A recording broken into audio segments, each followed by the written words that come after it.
Rajput بندانی welfare ایسوسی ایشن سکھر کی جانب سے سیبکو انتظامیہ کی مبینہ زیادتیوں کے خلاف ریلی نکالی گئی ہے۔ اسی حوالے سے مزید جان لیتے ہیں ہمارے نمائندے عقیل قریشی سے۔ جی عقیل، تفصیلات سے آگاہ کیجیے گا۔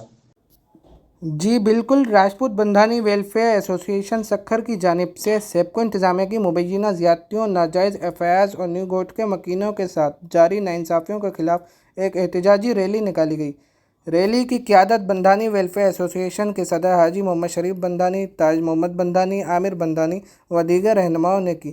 ریلی بندھانی محلے سے شروع ہو کر سکھر پریس کلب پر اختتام پذیر ہوئی، جہاں سے اسے ایک احتجاجی مظاہرے کی شکل دی گئی۔ احتجاج میں مردوں، خواتین اور بچوں کی بڑی تعداد شریک ہوئی، جنہوں نے ہاتھوں میں بینرز اور پلے کارڈز اٹھا رکھے تھے، جن پر سیبکو انتظامیہ کے خلاف نعرے درج تھے۔